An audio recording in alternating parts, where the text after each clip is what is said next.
Let's get straight into this story. The first focus sector report on student funding was recently released by African Bank and FundiConnect after the two parties announced their thought leadership partnership. Now, this report launch comes after months of qualitative and quantitative interaction by Fundi, which boasts over 9,000 students on its database. For more on this, we are joined now by Executive Head of Marketing at FundiConnect, Sphiwe Masuku. A very good afternoon to you. Thank you so much for your time. I mean, this is a very sensitive issue, especially when it comes to the perceptions that students have around funding. Talk to us about some of the most significant findings of this report.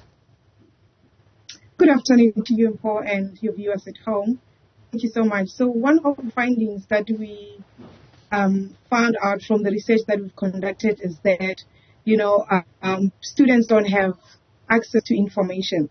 And the fact that they don't have access to information, we are drawing it closer to budgeting specifically, to say that financial education is not one of the things that most of the students are exposed to in high school or when they are growing up. So that becomes most of the problems that we are dealing with, because once they have received the funding, they tend to misuse it because of lack of knowledge of how to kind of plan for their education and also where to utilize the funds.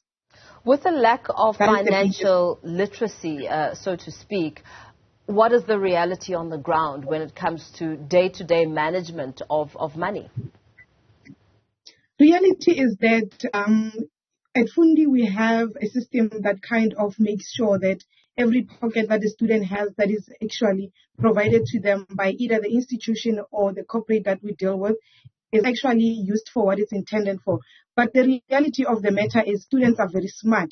So they do find a way of tricking the system, because they go to the shops and they kind of ask for their fellows to buy for them so that they can get the cash to utilize it for their club, life, or partnering with the student to do their hair or nails or whatsoever. So what we found out is that we need to kind of draw back to the student and kind of give them insight to why is it so important that you utilize the funds that you have been provided, whether it's a bursary or a scholarship, for what is intended for, because it is critical that you kind of take that access and actually make sure that you step away into your career.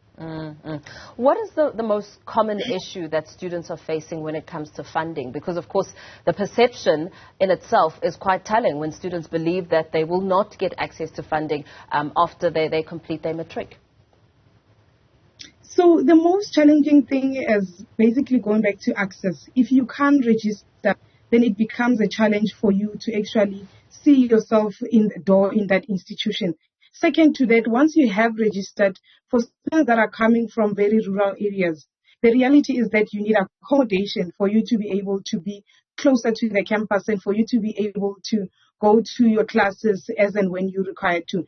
Even though remote learning is now one of the trends that we are seeing, however, for most students and some of the courses that the institutions are offering, it's not ideal. So accommodation becomes one of the other challenges that students are facing. While they are in the institution itself, they start worrying about tuition, because as they go through their assessment and exams, some of them are aware that the institution will not release their results because their outstanding balance is due to the institution. So those are some of the challenges. However, that is not it. Psychosocial support is also required, because to have a student transition from a rural area to an urban area where there's no family support, there's no friends, there's no one to be able to guide them, because when they were in primary school or high school, they had that support. It is required so that they go through the transitioning phase properly. And also when you look at them leaving, the tertiary institution to a workplace, they do need some training. So hence at Fundi, we do provide some of those services to the corporates and the students so that we ensure that the journey is slick and the student is able to reach out whenever they need to. Support, social support, emotional and psychological support is quite imperative. It's an important one that you raise, because I suppose then it would make sense when one looks at the high dropout at university. I mean, that could be a big aspect of the bigger picture, why students may feel that they're not coping and unable to complete their course. Of course, besides the financial aspect, there is also the emotional as well as psychological support to bear in mind and consider. Yes.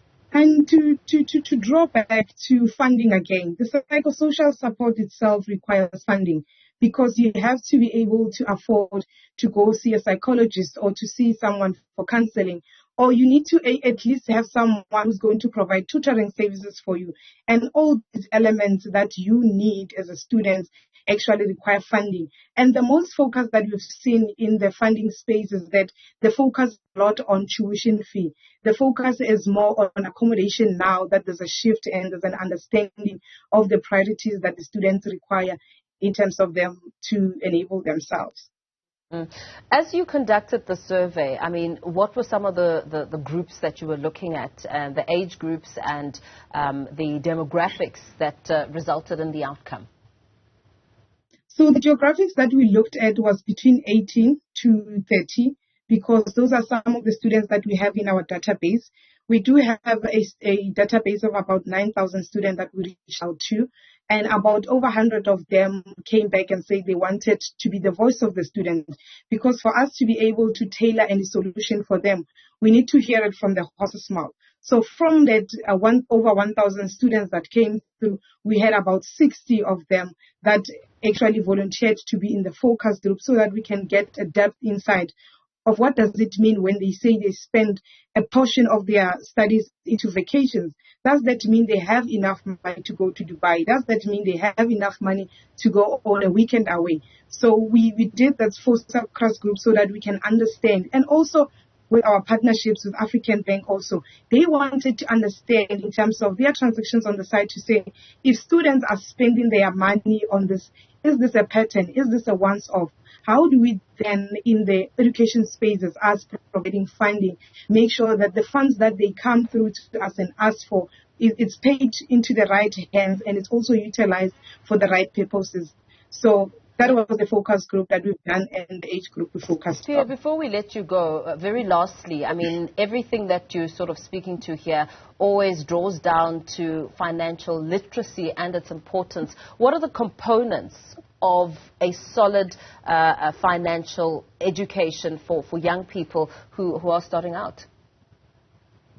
So I think we need to go back into our curriculums, right? And as funders as well, when we take on and onboard these students into our programs, we kind of need to provide, information that will teach them about the importance of managing their own finance, because it's not only for your tertiary institution, but this is a lifetime commitment. If you are going to be that person that kind of misuses your funds because it's in tertiary, you're going to find that to become a norm. You're going to be an adult one day and you will be managing your salary and all your investments the way you are managing your funding. So it is important that we provide that background, that we invest into them understanding why it is important. Second to that, we need to kind of educate our students to say they are passionate about something. They have talents.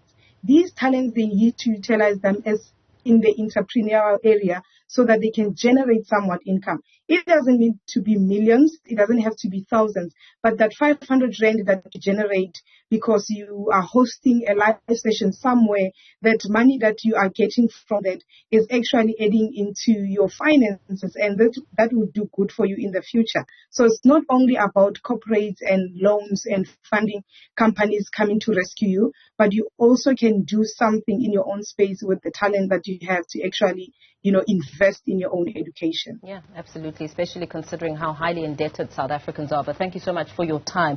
Sphiwe Masuku, Executive Head of Marketing at FundiConnect.